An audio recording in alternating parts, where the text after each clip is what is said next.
Hi, this is Andy from GPS Training.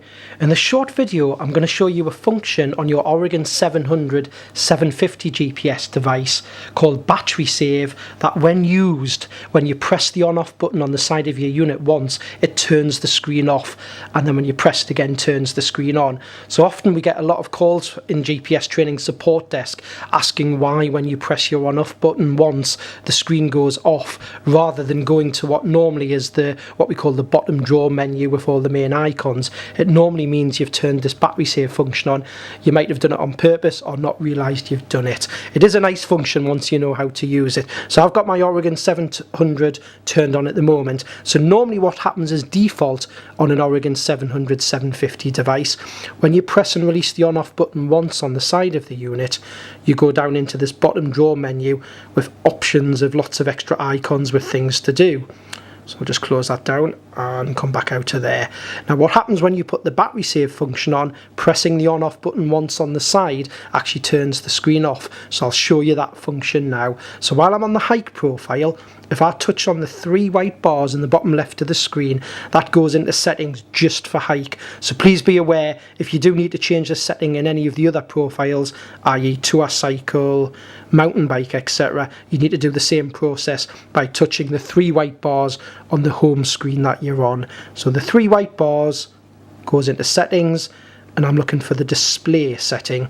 Now in display, I've got backlight timeout 30 seconds. So at the moment what happens, after 30 seconds the backlight goes a little bit dimmer in the unit to help with battery life. So I can leave that at 30 seconds, but if I turn battery save on, which at the minute this option at the bottom is off, so as soon as I turn it on, you do get a message on the screen with the instructions, and it's basically telling you that your screen will turn off when the backlight timeout is finished, and you have to tap the power key to turn it on or turn it off again. Obviously when you're finished your day's walk or cycle ride, you've got to remember with the screen on to hold the power button in to turn the unit off. And it actually tells you here that you have to double tap on the button to bring up, they're calling it the status page, it's what we normally call the bottom drawer menu with all the main icons. So I'm just going to select OK there now, and I'll show you this now. So if I hit the little back arrow to come back out of settings, hit the little back arrow again. So if I touch the picture, the image of the person hiking,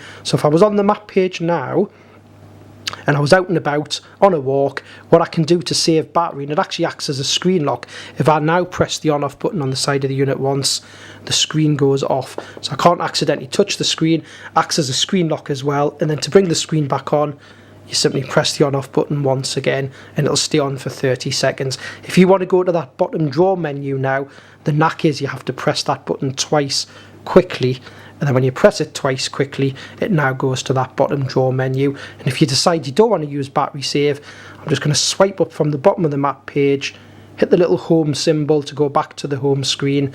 You would simply touch on the three white bars, go to display, and where it says battery save on, you would turn battery save off. So I hope this helps you out with certainly the calls that we get on why is the button, the on off button, turning your screen on and off on an Oregon 700. It's because you're using the battery save setting. Please note that when the actual screen's off, when you're using battery save, your unit is still on in the background, recording where you walk, keeping a record of your position, etc. So I hope you found this video useful, and thanks for watching.